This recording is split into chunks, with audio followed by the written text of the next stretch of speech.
कोथरूड प्रभागामध्ये आलो आहोत. प्रभाग क्रमांक 11 क. शिवसेना पक्षाच्या अधिकृत उमेदवार वैशालीताई मराठे आज आपल्या सोबत आहेत. ताई, आता इलेक्शन जवळ आलेलं आहे, 15 तारखेला निवडणूक आहे. तर या निवडणुकीच्या तोंडावर आपण जनतेला, इथल्या मतदारांना काय आवाहन करणार आहात? 2 वेळेस मी नगरसेवक म्हणून काम केलेलंच आहे आणि काम करत असताना नागरिकांच्या कामांना प्राधान्य दिलेलं आहे. प्रभागातले रस्ते असतील, हॉस्पिटल असेल, शाळा असेल, सगळीच कामं ह्या 2 वर्षामध्ये मी करण्याचा प्रयत्न केलेला आहे आणि जी उर्वरित काही कामं आहेत तीही करणार आहे. नागरिकांच्या बरोबर उभी राहणार आहे आणि प्रत्येक ठिकाणी हाऊस जात असताना नागरिकांचा खूप चांगला प्रतिसाद आहे. नागरिकांना मला एक आव्हान करायचंय की तुमच्यापर्यंत कोण पोहोचतंय. सर्वसामान्यामधला माणसाला नागरिकांच्या तळमळी आणि अडचणी कळतात. तुमच्यापर्यंत थेट कोण पोहोचते, तुमचे प्रश्न कोण सोडवते, अशा व्यक्तीबरोबर तुम्ही राहा. मी 2 टर्म काम करत असताना तुम्ही असंख्य सगळ्यांनीच मला प्रेम दिलेलं आहे, आशीर्वाद दिलेले आहेत. तुमचे आशीर्वाद नेहमीच माझ्या बरोबर असू देत. ह्यावेळेस मी शिवसेनेकडनं उभी आहे, क गटामधून, आणि तुमचे जे प्रेम होतं, सहकार्य, आशीर्वाद अशाच मताच्या स्वरूपात माझ्या बरोबर असू द्यात, असं मी नागरिकांना विनंती करते. एक तुम्ही या प्रभागामधल्या महिला उमेदवार आहात. तर आता जे हे पुण्यामध्ये म्हणा किंवा आपल्या प्रभागामध्ये म्हणा, महिलांवर अन्याय अत्याचार चाललेले आहेत, लहान मुलीवर बलात्कार वगैरे करणं, त्यांच्यावर अन्याय अत्याचार करणं. तर तुम्ही या जे प्रकार घडतोय ह्याच्यावर तुमच्याकडे काय उपाययोजना आहे का? आपल्या इथल्या महिला सुरक्षित राहतील किंवा त्यांना काय, तुम्ही त्यांच्या हाताला काय कामधंदा लागेल असं काय तुमच्याकडे उपाययोजना आहे का? मी महिलांना नेहमीच व्यवसायाच्या स्वरूपामध्ये त्यांना मार्गदर्शन केले, मदत केली आहे.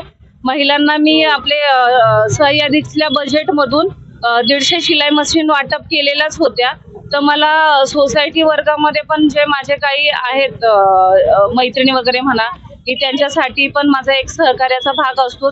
मी निश्चितच व्यवसायासाठी त्यांना बऱ्याच प्रकारे मदत करणार आहे आणि त्यांची कामं नेहमी करतच राहणार आहे. याच पक्षामधून आपले नितीन पवार साहेब आपल्या सोबत आहेत. की या प्रभागामध्ये कुठलं आपण उद्दिष्ट घेऊन, कोणतं उद्दिष्ट घेऊन आपण ह्या इलेक्शन लढवत आहात?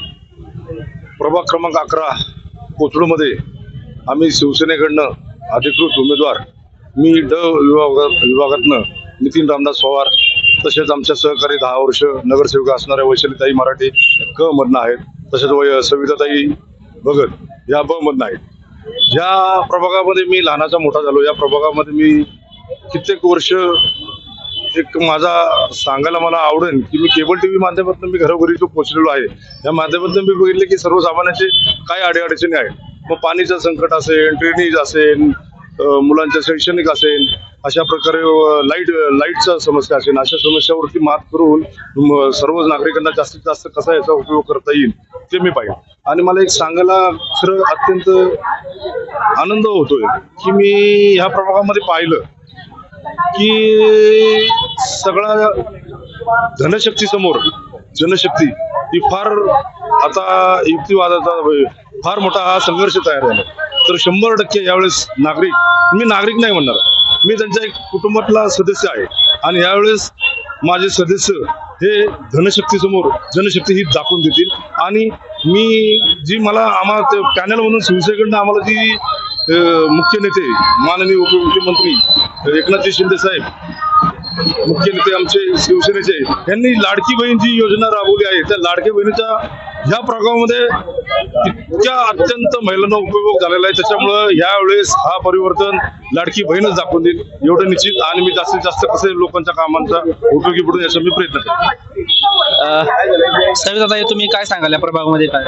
नमस्कार, मी सविता दत्ता भगत. मी प्रभाग 11 मध्ये जे मला जेवढं, म्हणजे मी नवीनच उमेदवार आहे, जेवढं मला करता येईल तेवढं मी कार्य करेन समाजासाठी. नक्कीच या प्रभागामधून वैशालीताईंना उत्कृष्ट असं उत्स्फूर्त प्रतिसाद मिळतोय बघतोय आपण. आणि तुम्ही 100% मताने निवडून याला अशी आमची अपेक्षा आहे. धन्यवाद.